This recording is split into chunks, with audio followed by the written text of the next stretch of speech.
Hey, everybody, welcome back to another episode of the Hunt Lift Eat podcast, brought to you by Hunt Lift Eat Official. I'm Carter, back with my favorite co host, Hell Perry. yeah. What's going on, man? Yeah, you just remember that, Luke. That just means I'm gonna have to do more podcasts now, but I'm good with it, man. Yeah, Doing maybe we great. should kick him off all of them, man. Hey, don't threaten me with a good time. Yeah, Nah, here, go ahead, man. yeah, stoked to be here, man. Happy to have part two of this conversation with our guest tonight. Hell yeah. Our esteemed guest, the one and only Josh Walker, coming back for episode 2. What's going on, Josh?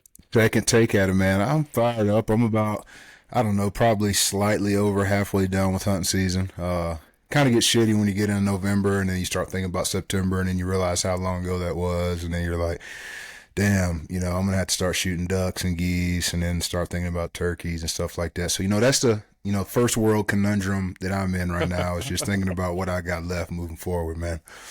But It's hey, funny. I'm fired up to be here, though. Tell you Yeah, that. stoked to have you, dude.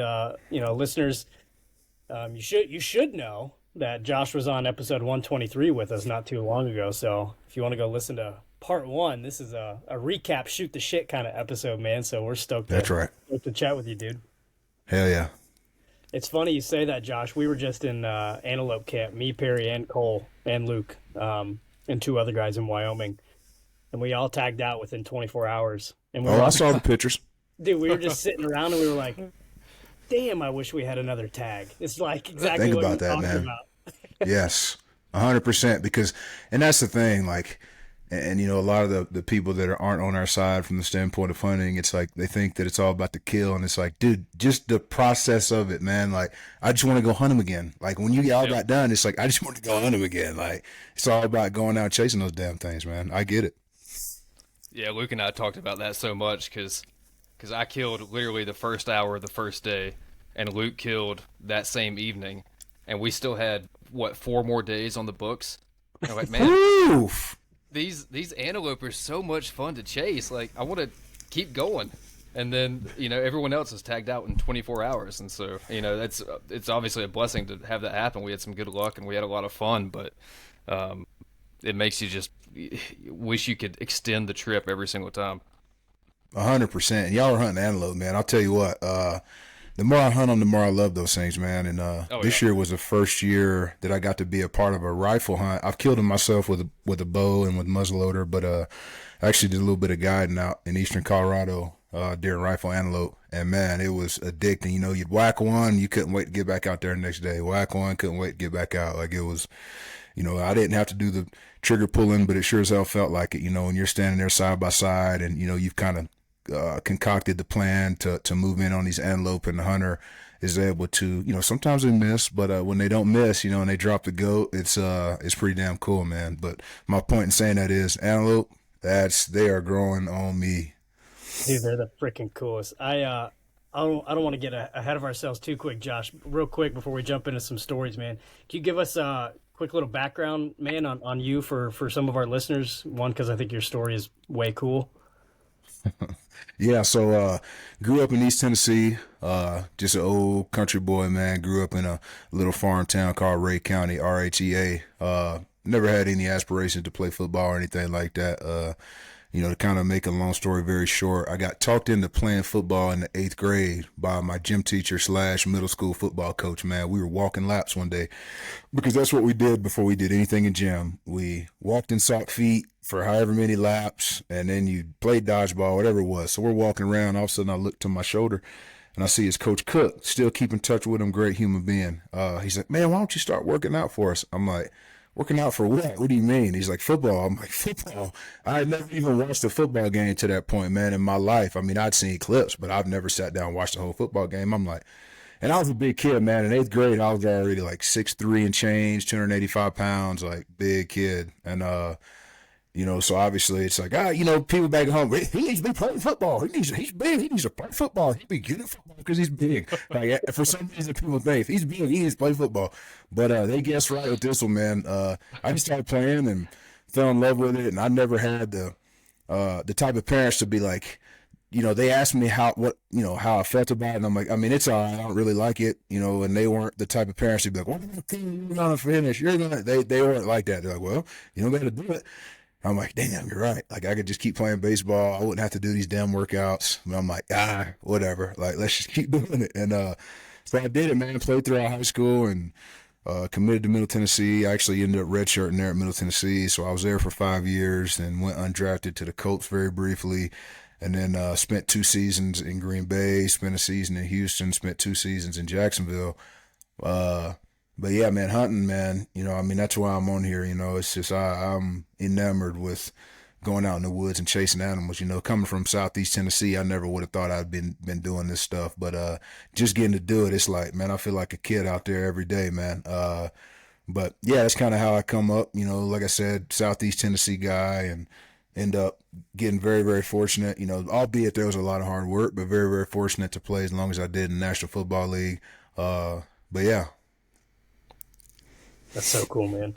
I think you, me, and Perry all have something in common, man. All being from Appalachia, I think that's why we think antelope specifically are so damn cool. Because they're so cool, man. Like it out here, man. They're just the coolest.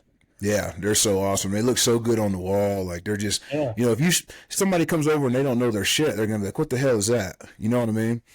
And then you got an edge on them. Yeah, man. Exactly. There you go. 100%. Well, and I'm no damn expert, but it seems like a lot of Western folks, guys that grew up in the Western hunting world, they almost overlook antelope a little bit. Elk and mule deer and all these other species, all these cool, sheep tags and all this other stuff gets all the hype and all the glory, and antelope are just kind of like an afterthought. But man, Carter and I have talked about this so much, but like I said, coming from back east and just seeing how different they are than the whitetail we're used to, I've had so much fun learning how to hunt antelope, and man, I want to get out there and get after some mule deer and elk too, but antelope's always going to be an arrow in the quiver for me because it's such a fun hunt. 100%, man. I don't ever see myself stopping hunting those antelope, and it is funny. To your point, those guys that almost seem like they're too good for antelope. Like, I don't antelope hunt, and it's like, dude, I don't know what the hell you're talking about. Like, I mean, I think if I've killed 100 of them, I'm still like, damn, I'm pretty fired up for this antelope hunt. Yeah. And I mean, this is, with a bow and a muzzleloader. I've never myself shot at an antelope with a rifle, so I don't know what it's like to ride around and see one at however many hundreds of yards and be like, well, let me get to 500 and shoot him. Like, which I get it. That's not as easy. It's easier said than done. But, man, hunting antelope, I don't know. I don't want to say it's more laid back because I want to feel every I have intentions of feeling every tag I get, but it's kind of a more lax type of deal because, like, finding them isn't hard. Finding them's not as hard as other species, but the stalk is the most important thing, man. If you can get good if you can stalk a damn antelope without a decoy and shoot him with an arrow, you know what I mean? That's saying something because, there's times you'll get out of the truck to look at them and they're a mile away and they're staring there at you. And, it's the craziest damn thing. It's not like an elk. Not to say elk won't pick you off from a long way, but antelope are different, man. That eyesight is incredible. You can't get away with. There's no room for error on the stalk visually. And the wind. I mean, they smell too, but from a visual standpoint, man, those things are so hard. You got to be so strategic, and that's why I love it because the plan has to be exactly right. Or you got to get luckier and shit, which happens too. But like the plan, you need to have a great plan, to move in on the antelope because they are no joke, man. Well, dude, and if you're just an eastern whitetail hunter and you're just gonna sit in a tree stand, then there's probably not a whole lot of carryover from learning how to hunt antelope. But if you enjoy that spot and stalk aspect, or if you want to go try your hand at spot and stalk, archery, mule deer, or elk, or whatever, if you can learn how to stalk an antelope on the open prairie, and you get so many opportunities because even if you bust them, like again, you just find another one, or you wait until those move and then you make another play. That learning curve is there. And you start to learn how to stalk and get close to those critters with their eyesight in a landscape that doesn't have a whole lot of natural cover. It will 100% make you a better hunter. Period. Full stop. And for anyone that disagrees, I don't know what to tell you. Nah, that's a hell of a point because the ability to hunt antelope like transcends all species. Like you said. If you can stalk a damn antelope, you can stalk anything, man. Now, I get it. scent comes into play a little bit more with other things, but just from the standpoint of tricking one where he ain't gonna see you, oof. Antelope, man. I've heard people that write about the pronghorn antelope being one of the hardest things to kill with a bow in North America, spot and stalk. Like, you know what I mean? Multiple guys are saying this stuff, and like, I get it. I got super lucky this year when I killed mine. I'm sure we'll get into that story later, but got into about 48ish yards. I didn't range. Long story short, I got in close without a decoy and was able to get it done. But when I tell you, y'all got to check it out on YouTube. Got a video up. I went crazy afterwards. I was so glad I filmed myself. So as soon as I shot it and I watched it fall, I pulled my phone out, started recording, and I'm like, I get in kill mode now. Like I get in that mode when when you shoot something, you get fired up, man. And that meant a whole lot to me. You know what I mean? And it was cool. It was cool. And it's just the first big game animal of the year. That shit hits hard. Like with a bow, it's like, yeah, like it's fall, even though it's August, like it's fall. Let's go. How strong. Yeah, man. Like, I mean, I'm not one of those guys that's like a bow purist that like, oh, you killed him with a rifle, that don't count. But I will say this, shooting shit with a bow, that's feeling of gratification, man. Like, God, dog, it's hard to admit it. I think it is a little bit more for me than with a gun, albeit I hunt with everything. But when you shoot something with a bow, man, I don't know, it's crazy. Dude, unpack this hunt for us a little bit. I mean, now's as good a time as ever. Tell folks where you were hunting, lay the scene for us, and let's hear the story. Yeah, it was incredible, man. So I was down south on a grassland area, and was down there for 5 days actually. 3.5 of which, I think that's the math. 3.5 of which was by myself. I had a buddy of mine come down, Levi Heilman. He came down and hunted for an evening and then a whole day. And actually killed the day he left. I felt so bad because you want to see one get shot, and he didn't get to see it. But so he came down for a little bit, and we weren't having much luck. We're seeing goats, but man, I'll tell you what, down there on that public land, they don't make a whole ton of mistakes. I get it, they get killed, but man, where they bed up and stuff, it's like they get chased, for months, which they do.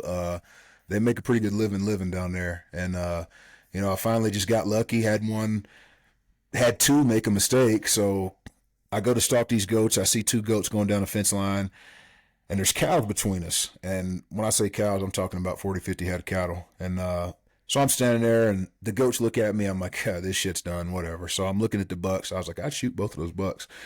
And for whatever reason, they turn away from me, start going down the fence line, and they're feeding. So I'm like, they're feeding. They're not terrified. Like, what the hell? So I take a knee. Because I'm like, I don't know, I don't know. They didn't seem terrified. So I'm like, all right. So I took a knee, start watching them. They go down the only little spot in the field. They come up the other side. Or excuse me, they go in the bottom, and I'm like, well, I can't see them anymore. So I run down there. The cows start going crazy because there's cows in between us. So there's cows running everywhere. It was the craziest thing. The cows were going nuts because I literally ran because, the low spot's so short that I had to get there if I wanted to be not seen, right? So I'm hauling out. So these cows are just going crazy. So I get there and I get like crouched down and I walk like 20 yards, duck walk. I look behind me, the whole damn herd of cows is balled up right behind me, like 20 yards. They're farting and shit and like in this big ass ball making all this noise. I'm like, there's no damn way this is gonna work. So I get up to like the crest of that low spot and I look and I see the bucks still walking same direction down the fence line. I'm like, whatever, figured, this wasn't gonna work. But then all of a sudden, one of them turns and faces me, and we have a stare down for like 2 minutes. I'm like, well, he sees me. All of a sudden, he puts his head down, starts walking back towards me on that fence line. I'm like, you got to be shitting me. So he gets 30 yards from the other one. The other one looks back at him like, what the hell are we doing? We're supposed to be going this way. And eventually, he's like, all right, well, he must be going somewhere smart. So he comes after him. I'm like, holy shit. So I start crawling out of there, right? Because I got to put that ground back in between us. You know what I mean? Because I crawled to the edge of it. So I'm crawling backwards, and I'm in this little 2-track. And or it was a 2-track. Looked like it was nothing at that point, but my point is there was like a rut where the grass in the middle of it and the grass on the outside was higher, so it kind of gave me a little bit of like an undulation, right, to hide me a little bit. So I'm kind of crunched down in there, and I'm waiting for like 10 minutes, and I'm about to give up because I'm like, they probably went in the low spot and went left or right, and they just, I wasn't able to see where they came up at, right? Because I'm like, it wouldn't have damn took them 10 minutes to cover 80 yards. There's no damn way. So just as I'm about to back out, I see horn tips coming up the fence. I'm like, holy shit. So I look at my bow. I'm like, all right, I'm on 40 yards. I look at the fence. I'm like, That's probably 40-ish yards. I'm shooting a single pin, so I'm like, fuck it. I drew back. I'm at full draw because if I would have drew any later, well, I had to draw a horn tips because if I draw and I see his eyes, I am done. So I saw horn tips. I looked at my barrel. I'm like, 40, good enough. Boom, I'm at full draw. All of a sudden, he gets, as soon as his eyes cleared that low spot, he looked right at me because I'm just crunched down like, I mean, I'm like 48-ish yards away, crunched down full draw. He's staring at me. I'm like, yeah, this ain't going to work. Like I said, all I see is his eyes. All of a sudden, he comes closer. I see his neck. I'm like, holy shit. Comes closer. I see a little bit more, but it still wasn't enough for me to shoot. And I'm at full draw for, I don't know, a little bit over 2 minutes or so. But I'm looking at this goat like this might happen if he takes one more step. He took one more step. I mean, just toasting him. So I put the single pin on his spine because I thought he was a little farther than 40. I didn't know exactly how much, but I was like, that's farther than 40. So I put the my pin like right on his spine and took the bottom of his heart out. So like if I would have shot where I normally shot, I would have whipped him, shot under him. So I got super lucky there. It's just I had no other option. Like when he started point tips, I had to draw. Like there was no other chance to draw because I was in the wide ass open. There was some yuccas around, but y'all know that southern Colorado shit like badlands, yuccas, and what are they called? Cholla cactuses, whatever the hell they're called. Those things around. But anyway, whacked him. So the buck jumps the fence. The bigger buck that was with him, unfortunately, I didn't have time to wait on him, but he jumps the fence, which was cool to see. And the other one tried to jump. He gets tangled up in the fence. I'm, oh, fuck, I run up there, put another arrow in. I'm about to shoot him. And I think just him hearing and seeing me run at him gave him like enough adrenaline. He was like, oh, hell no. He like rolls out of the fence, takes off hauling ass. And I'm like, damn, he don't look hurt. And I'm looking and I don't see blood. I'm like, that's the one, you know, it's unmistakable. So I look, I see a little bit of blood coming down his chest, and all of a sudden he coughs up blood, and you know, and I'm like, oh, he's toast. So he literally just stands there, starts doing a drunken stagger, and I'm like, go down. And he just went down. But I mean, technically he went like, I don't know, 100 yards with a hole in his heart. So tough dudes. I mean, he ran into the fence and rolled out of the fence, and you know, got to like 80. And again, I mean, I figured I'd shot him because the sound and then the fact he got hung up in the fence like that. But when he ran off like an antelope that was just like running off. I was like, what? But then he stopped and I looked at him. I'm like, oh, no. He's done. So super cool hunt, man. Dude, that's awesome. What kind of broadhead did you shoot him with? Iron Wills, baby. Hell yeah. The invented 100s, man. It zipped through him, went in the sand behind him, man. I mean, it was those things perform flawlessly from my experience. I'll tell you that right now. Yeah, that's awesome. I've always been curious whether, you know, expandables versus fixed blades is obviously a huge debate in the whitetail world. But I've always been curious what guys primarily use for antelope, just because you do have those longer shots and they're so damn fast. But yeah, that's awesome, man. Spot and start archery kill.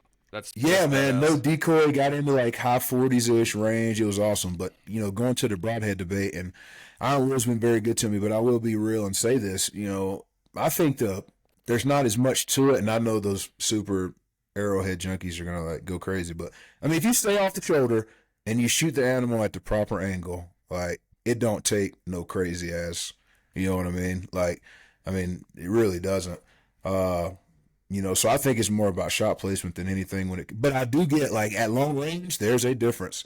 There's a difference when you start talking about 70 plus and stuff like that. And that's why, you know, I really, really like those Iron Wills because, you know, a lot of times you got to tune when you use those fixed heads. And I screwed that damn thing in like a field point and it shoots like a field point. You know, the only thing I will say is there's a little bit more noise than I'm used to, but I mean, that's a vented broadhead. So, yeah, other than that, they've been flawless, man. Oh, there Is it that is. the guy right there? Yeah, there he is, man. Golly, that was a cool day. 102 degrees. It was hot in hell. Golly. And look how low the shot was. I got lucky, man. Look at that shot. Bottom of the heart. Yeah, you toasted his heart. Yeah, I took his heart out at the bottom, but I mean, I had my right at the top of the white patch is where I was holding on to him with that single pin. Yeah, man. Wow. So I'm glad I did it because I just looked at that goat, and if you've seen several of them, you know how small they are. But I saw him, and I was like, man, I think that's farther than 40, dude. So I held up there on him. God, that was a cool day. All that self-taking stuff, I remember that moment, man. By yourself, it's hot as hell. I got the tripod set up.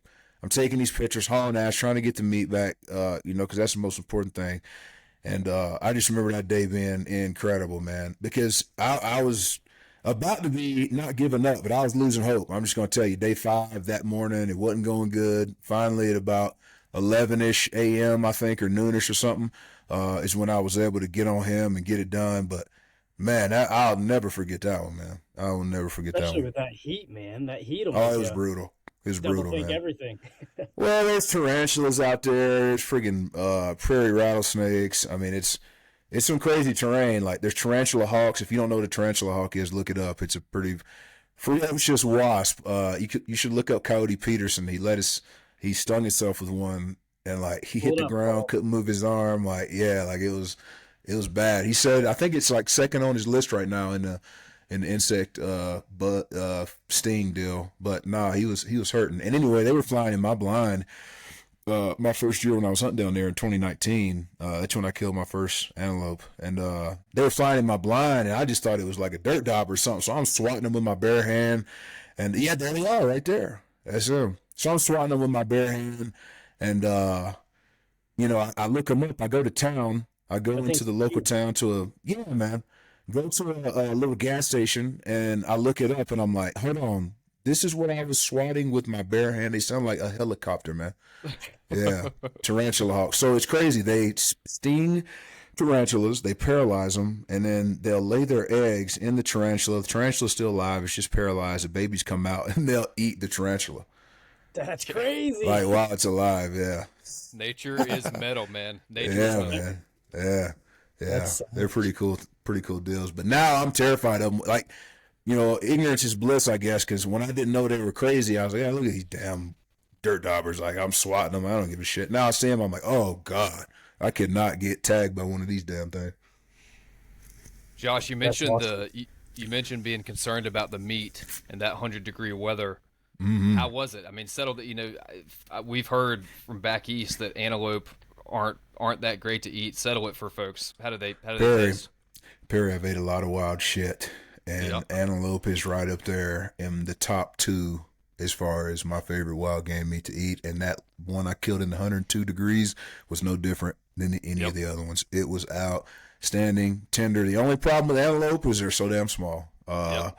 Not much of I them to mean, go around. that's man. When I tell you that, people are always like, make some sausage, make some sausage, and it's like, oh, like the grind is outstanding. Like the steaks are outstanding. Like the sausage is like, no, man. Like if you get that thing took care of, like you could eat it just like a white-tailed deer, just like an elk. You cut it up, cut it into steaks, all that stuff. Antelope is outstanding, man. My old lady even likes it. Like I mean, they don't last long at all. It's about like having 4 or 5 turkeys, like, and it just, they go quick, man. That's the truth, Yeah. man. My first one I killed, I didn't get the hide off quick enough, and it was warm, kind of like you're talking about. Not 100, but it was Hmm. warm, and I kind of goofed around, and we drove around with the hide on it, and wasn't quick enough, man. And it Yeah, tasted yeah. real barnyardy. Um, when I brought it I've home, heard, I've heard. yeah, my wife and I were like, "Damn, that's just strong shit, man." And so she was dubious when we went back out again, and I was too. And this one's phenomenal because I was like, Yes, man. I was so intense about it. I was like, we got to get it, we got it, and get the high up, Yes. got it off in half hour. But oh, it's incredible. It's unbelievable. That you brought up a good word, barnyardy. So I went on my first bighorn sheep hunt this year. I did not have the tag. I just tagged along, and I was let down. Not albeit we did like an 11-mile day. The last day to pack him out. We get back to the truck. My buddy's got a little grill, and we put the tenderloin on the grill, just like some shake on seasoning. There was hair on it. Our hands were disgusting. So I'm thinking that the meat care came into play there, but.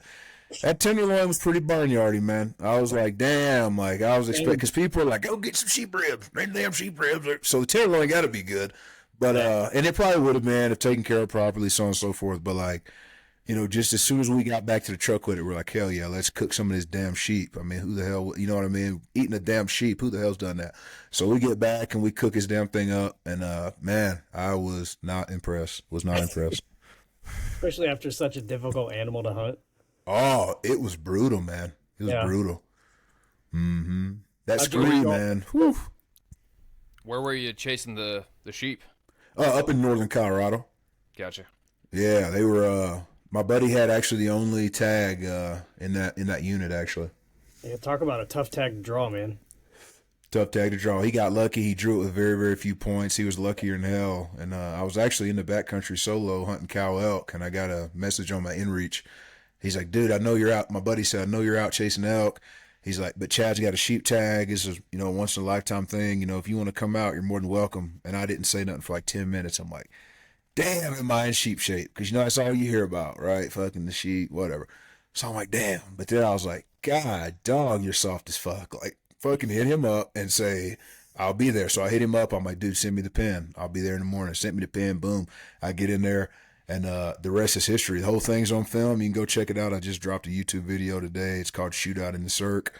It was a crazy deal. He missed a lot. Like, he missed like 6 times. Y'all got to see this. He missed like 6 times with a rifle.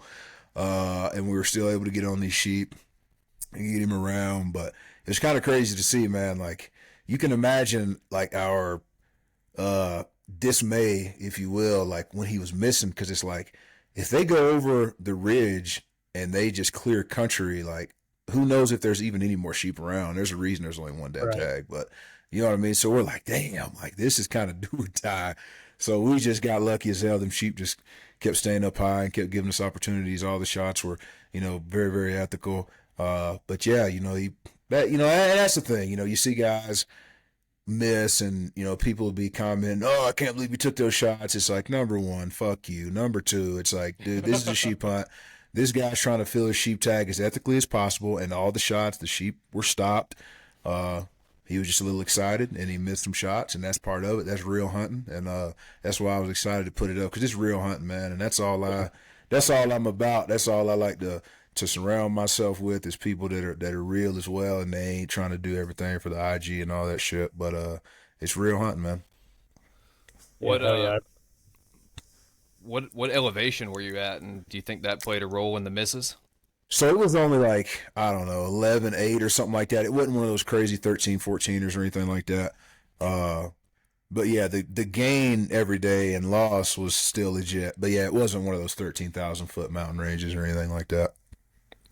Gotcha. We camped just at tree line. You can see on the video, I mean, literally the last set of trees before it turns to tundra. We camped there, and we kind of went up and kind of was running rims throughout the day, just looking for rams. I actually had a chance to drop in and an elk hunt myself for my cow tag there. It's OTC area, and wasn't successful. Found some fresh piles of sign, but wasn't able to turn up any. But yeah, look at that in the shell. I mean, it was as bighorn of a bighorn hunt as it could have been. I mean, that thing rolled down the rock cliffs. Here's us eating lunch. Look at this. Let that play a little bit. Watch this here, just in like 5 seconds. So this is us cooking. Look at that sheep right there. Oh man, We're just cooking. We're cooking it up. Here, that next part. Let it roll to the next scene. Look at this. This is the best scene in the whole thing right here. Look at that. Has he been gutted yet? We did it gutless. So this is about 15 minutes after we shot him. Gotcha. Yeah, we were just getting some really good pictures. Now, with those sheep hunts, right, you're counting the annuli on the horns, right, to make sure they're the right age class? Yeah, I want to say the rule is it has to be half curl here. Don't quote me on that. It's got to be something. I'm not sure, but yeah, that's how you age them, is the annuli. And there was actually a bigger ram in there that we were trying to kill, but mistakes happen. But there was a bigger ram in there. He was a tank of a ram. We also saw a big old moose in there, like a buck moose, like a huge moose. He was awesome. He looked like a freaking, what's a giant, those horses? Clydesdale, like a giant Clydesdale standing there, like huge. And he had just rubbed his velvet off, so his horns were like red. I mean, he looked freaking badass. I wish I would have had a camera. What's the process of... Go ahead, Barry. I was going to ask, what's the process of finding the sheep? Is it just hours and hours of glassing? Just, beat and feed, or a combination? Yeah, that's what it is. And Chad had it figured out. Chad had been in there living for like a week or something before season. He knew where those rams were, you know what I'm saying, in the general vicinity. And so it was just on us to get one killed, because we were literally only in there for 2 days. And it just worked out so well because he knew where those sheep in the vicinity of where they were going to be. We actually, our stomachs dropped because we walked in and we walked past them. They were below us, and we think we saw everything, and we keep walking. We walk probably 3/4 of a mile, and we're glassing back, and there they are. We walked right past them. Uh, had no clue. They obviously had no clue, but moved in on them again, and you see on the video, I think the first shot was at like 5 something, and Chad's practice out to there. He got a little fired up, but in the end, he was able to get it done. But man, yeah, the process of the whole sheep hunt. Number one, Chad had it all figured out, but it was cool for me because it was my first one to get to see how it's done. I mean, you're literally all day, you're up in that shaly knife ridge, like just what you see on TV. That's why it was so cool because I'm looking around, I'm like, damn, like I'm doing this shit. Like, look at this, like top of the world, man. Like it was ptarmigan country. You know what I'm saying? We're seeing ptarmigan and shit. No way. Yeah, it was awesome, man. Is there any stress involved when you're trying to make sure the ram is the right age class? Like I imagine everybody's glassing and counting, and like that's something you don't want to screw up, right? That seems Right, pretty high stakes 100%, man. Especially compared to when like shooting an antelope. yeah. I mean, think about the weight that Chad had on him, right? Like he's the Yeah, guy with the tag. It's like if those things clear country, what does he do? Like they go to the next unit. I mean, you're done. Like if those sheep aren't in the unit, I mean, there may not have been another band of sheep. I don't know. He didn't know. right. So man, we were all feeling like we were him because we know me and my other buddy Cody and Seth that were there. We know the weight of drawing that tag, so we're all like, damn, man, like we've got to get this dude a sheep, man. Because number one, we were all about to have to leave and do our own thing, so he'd have been up here by himself and stuff like that. So it ended up working out perfect. That's freaking awesome. I'm stoked to go watch that video. Yeah, Oh yeah. it was a cool hunt, man. You gotta check it out. It was shit got crazy there for a minute, man. My buddy Cody, he was a guide in his former life, and as Chad's having all these miscues, he started to be like, "What are we doing?" Like, at one point, he shoots like literally 20 foot over this thing's back. He had turned the turret the wrong damn way, Oh my gosh. so you can see on the video it's through the fog, like 20 foot high, and you can hear me go, "That's high." Real high. My Cody's like, what the hell? Turn the fucking turret the wrong way? He's like, no. He's like, I swear to God you did because you're 20 foot high. I'm talking about got everything, man. Like it was a tense ordeal, man. Wow. Was Props that to him bucket for being list able for to you? recover. Yeah. He ended up getting it done. Was that a bucket list opportunity for you, man? Oh, it was incredible, man. And I'm hoping that if I'm blessed and fortunate enough to be able to live, for a while more, that won't be the last one. But man, I hope that there's more of that in my future. And it was definitely a bucket list thing. I never would have thought I'd have been touching a bighorn sheep. You know what I'm saying? I Yeah. mean, it's one thing to see him on the side of the road licking salt, but to like actually put your hands on one, like it was, and in the place where it was at, y'all seen the little clip, like you're on the in the shell field or scree field in the middle of BFE with the boys, cooking up peak refuel. The sheep laying there on the hill, sun beating off his friggin' rack or whatever the hell you want to call it, his horns. Man, all the pain just like fades, at least for a little bit. It just fades because you're like, damn, it's done. Because I would have hated to have left there and like left Chad up there by himself. Not that he would have hated that, or anything like that. But I was like, man, I want to see this dude get a sheep. Number one for him. Number two, I want to see that shit. Were you in sheep shape?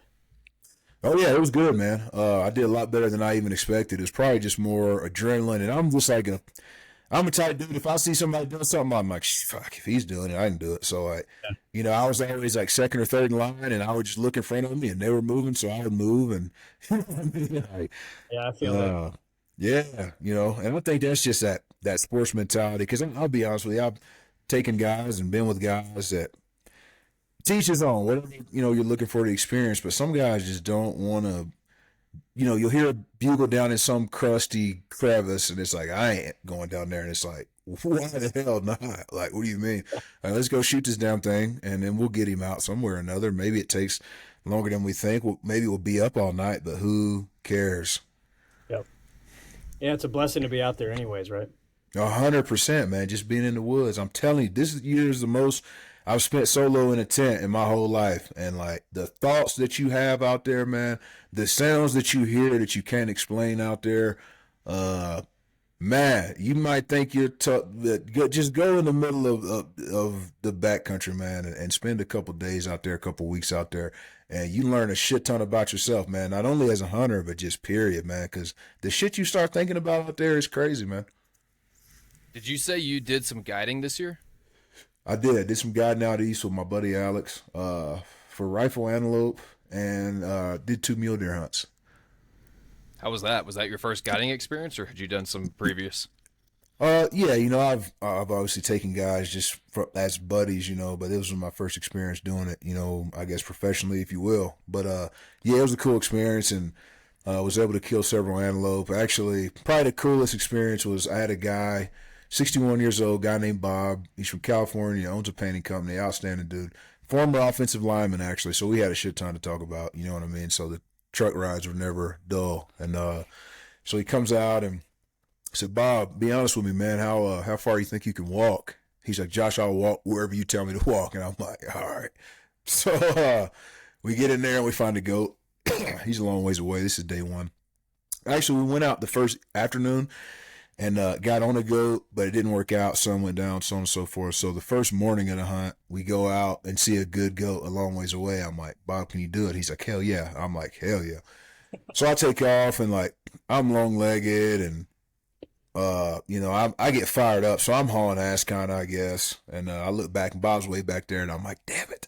Like I've got to you got to choke it down as hard as it was for me because I hunt pretty fast and I hunt very hard, and Bob's 61 years old, right? So it's like you got to keep the hunter in mind. So I slowed down, and he catches up with me, and we end up making our way up to the antelope, and we get like 700 yards. And I was like, Bob, I hate to tell you this, but we're gonna have to bear crawl or belly crawl, buddy. He's like, really? I was like, yeah, like we're like 700 right now. I'm going to try to get you to 5. He's like, all right. I'm like, all right. I was like, just follow right behind me.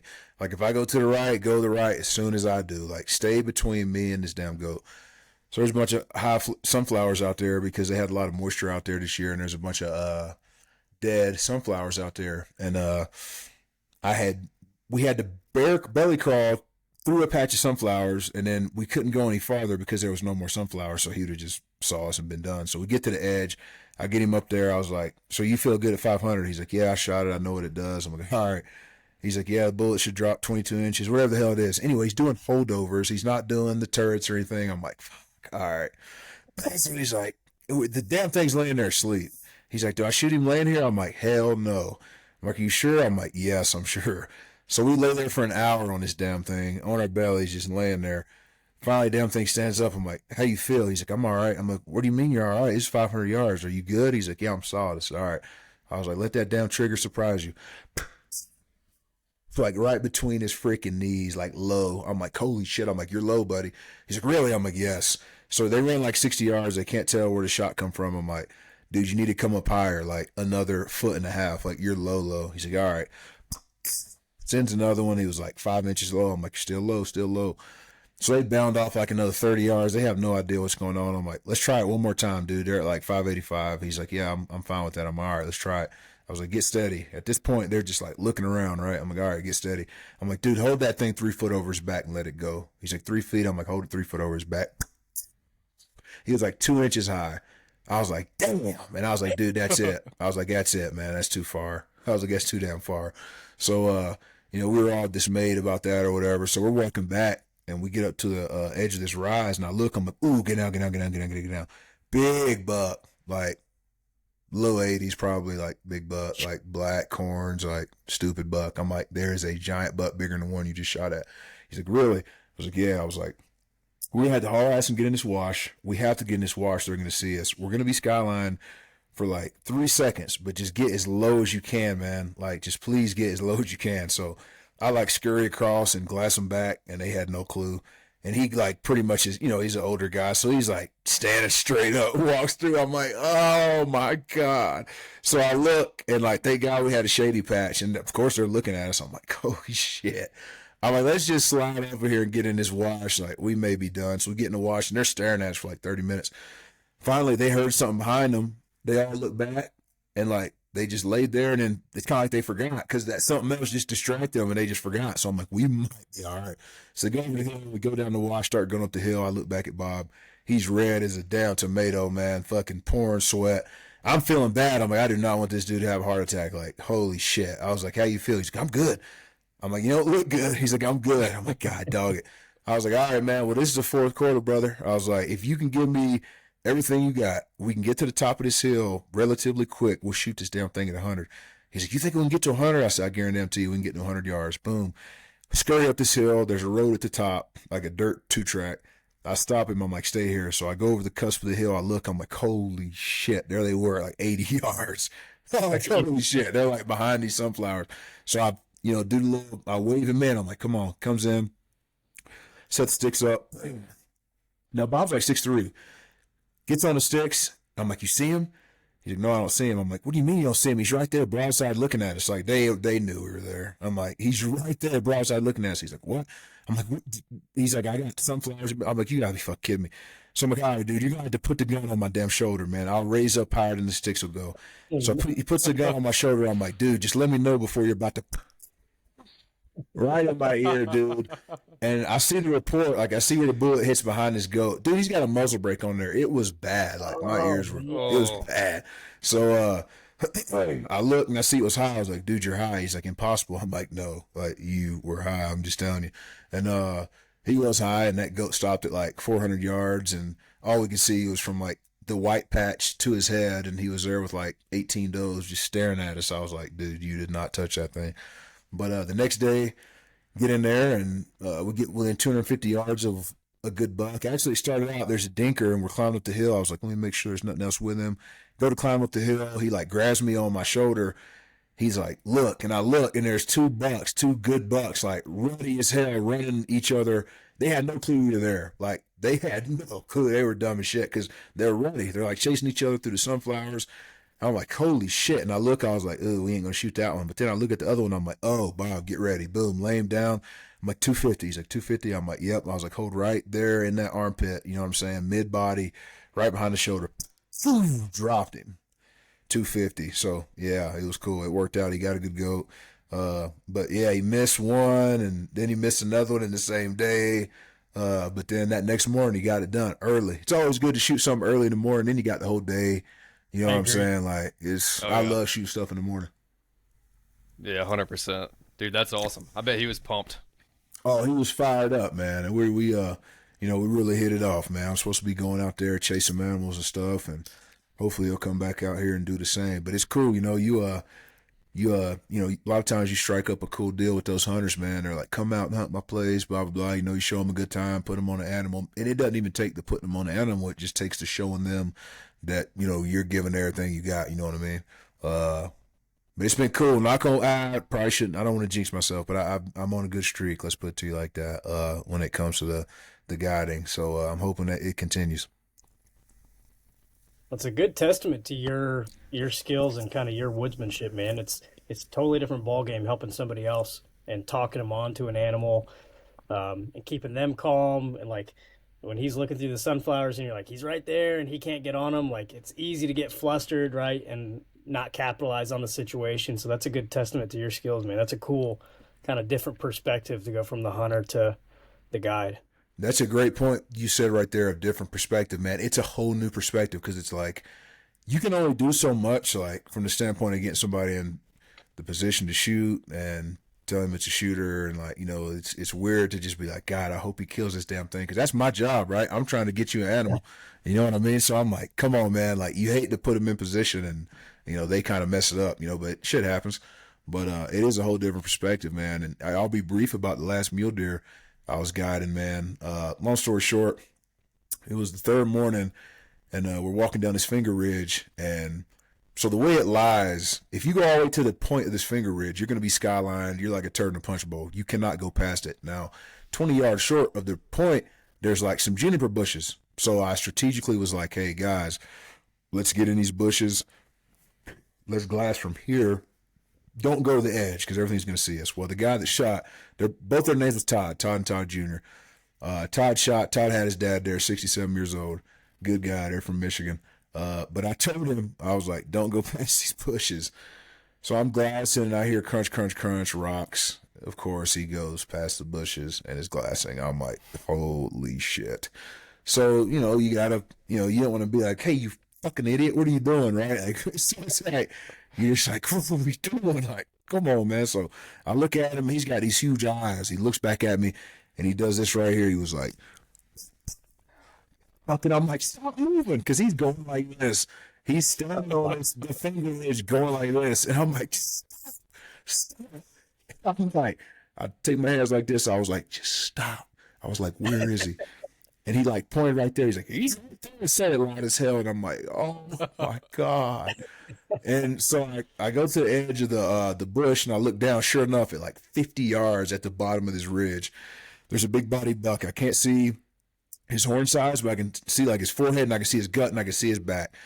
Mature buck. And he's looking at us. I can tell by the way his horns are like pointing. I'm like, holy shit. Of course he's looking at us. We got somebody doing jumping jacks over here on the finger ridge right here. Of course he's looking at us. So I'm looking, I'm like, holy shit. So I look at his son and I like wave him in. I'm like, come here.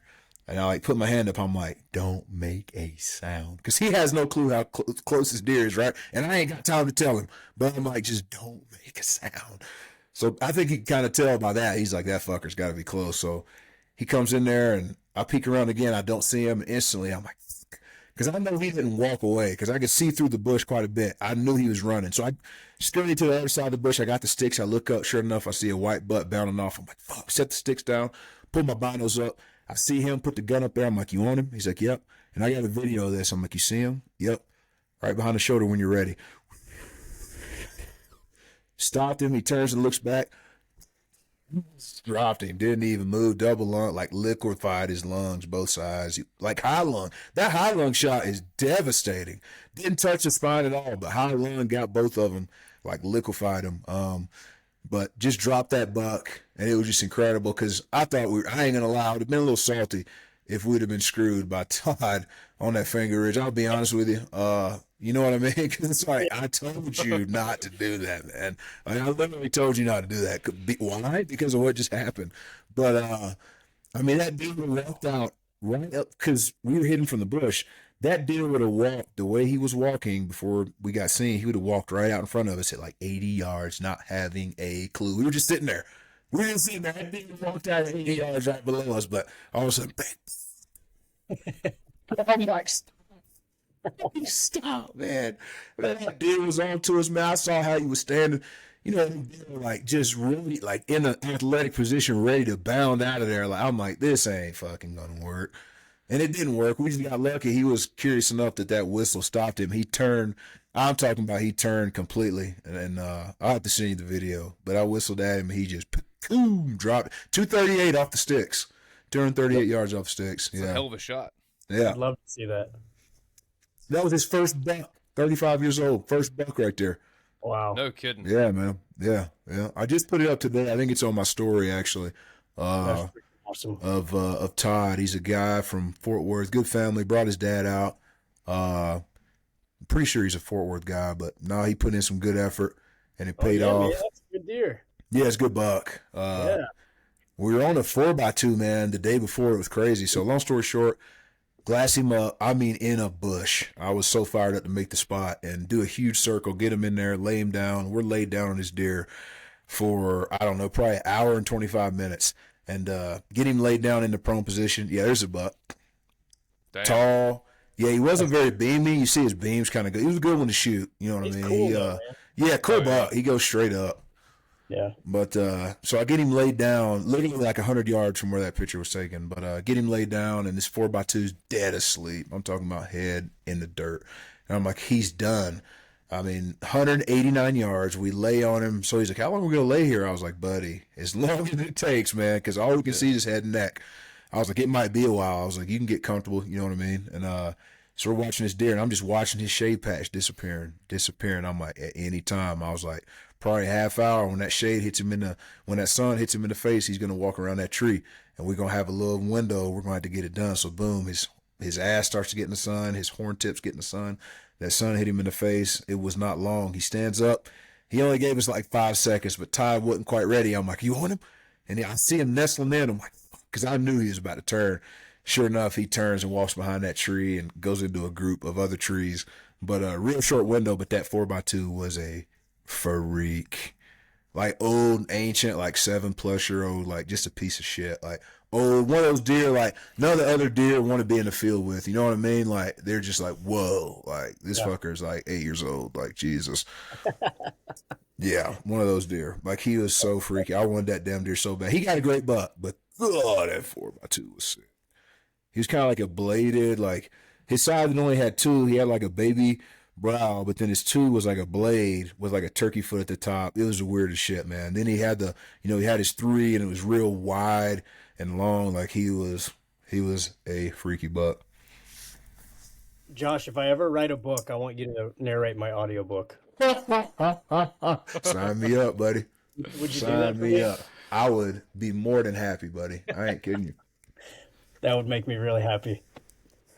Hey, listen, I can talk hunting all damn night, man. I love it, man. It's been a hell of a season so far, and there's still a lot of stuff to hunt. But man, September is gone, which is weird every year when that comes and goes. It don't matter if you shoot one or not. Cause God dog, you look back at your videos and pictures and you're like, holy shit, that is so far away from now. What you got on the docket the rest of the season, man? I got Missouri whitetail. I got to go back to Kansas again. I went down there once. Didn't have a mature buck show up. Was in a lot of deer. My buddy's got a place down there called Verdigris Valley. It's an outstanding place if anybody's looking to shoot whitetail. It's actually my first guided hunt. When I say guided, it's outfitted. There's tree stands. He tells you where to go. So it was weird for me, man. I told him, no, I'm like, you're not touching my damn deer. I'm cleaning my damn deer. I've never let another man touch my damn deer. Nothing against anybody that does that shit. But I was like, just know that. Like, I'm going to go wherever you tell me to go, which is weird.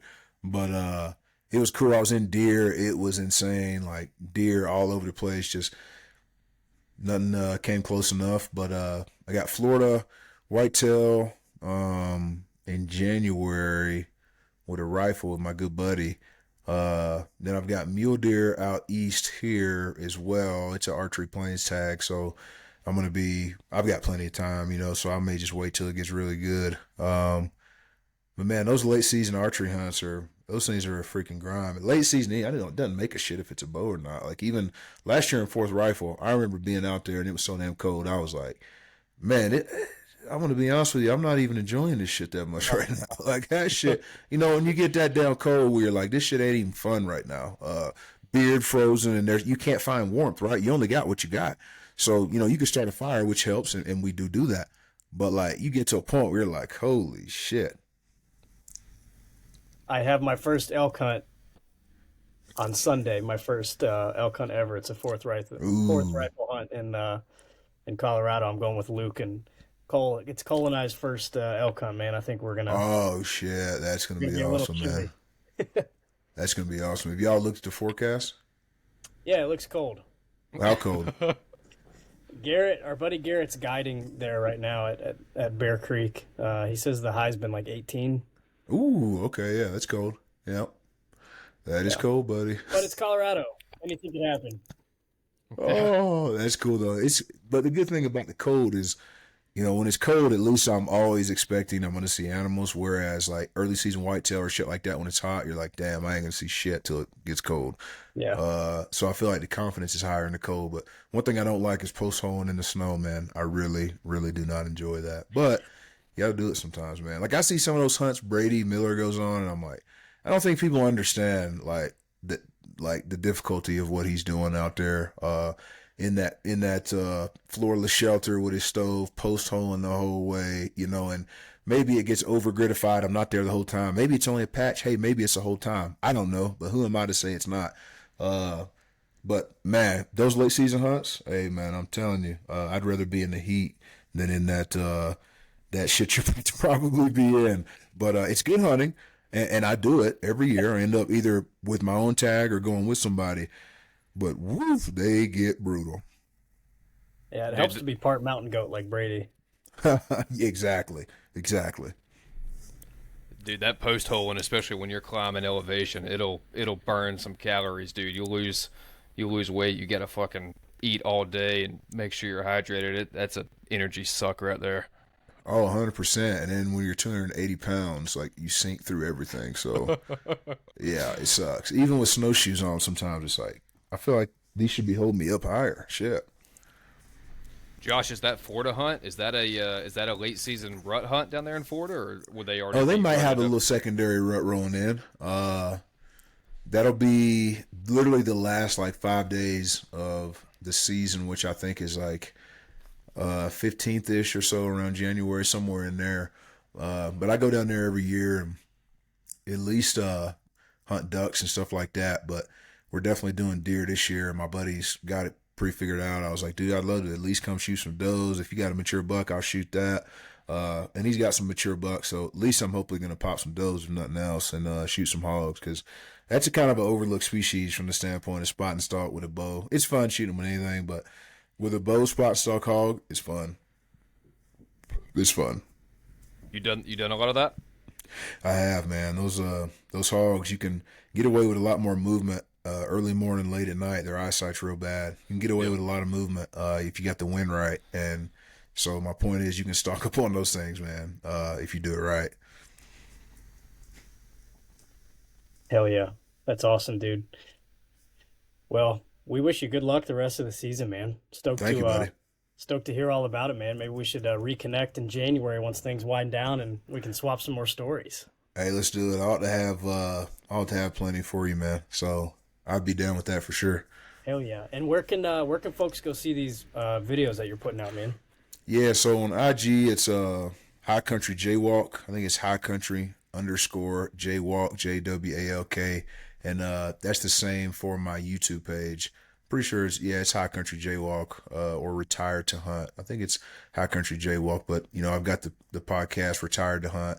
It's going well and about to get back on schedule with that because season's somewhat winding down for me a little bit and I can get back and edit some shit up and put some stuff out and do some more episodes. But man, it's tough for me to get over that hump of like caring more about the show than hunting. You know what I'm saying? And if I'm serious about doing this shit, it's like I got to do it. But man, it's so hard because I'm nonstop. But like I said, if this is what I want to do, I got to kind of find a happy medium. But I've just been hunting my ass off, man. Hunting my ass off. Living the dream, dude. Trying to, buddy. Yeah, man. Life is good for sure. What a blessing. Mm-hmm. Hell yeah. You got anything, Perry? No, man, it was a pleasure, Josh. Good catching up with you, man. Hearing all the stories, like you say, Hell yeah. this is the stuff that it's all about. And you've been getting after it. So looking forward to catching up with you again and hearing how the rest of these hunts go and seeing what you put out there in the future, man. Stay tuned, folks. I know it's going to be good. Hell yeah, man. Hey, it was good to see y'all, man. Again, this was a hell of a time. We can do it whenever. Glad to be on here, man. I appreciate y'all boys having me on. I'm down to shoot the shit whenever. Appreciate you, man. Listeners, we appreciate the hell out of you guys. Go drop Josh a follow on IG, High Country Jaywalk, and we'll talk to you guys next week. Appreciate you guys.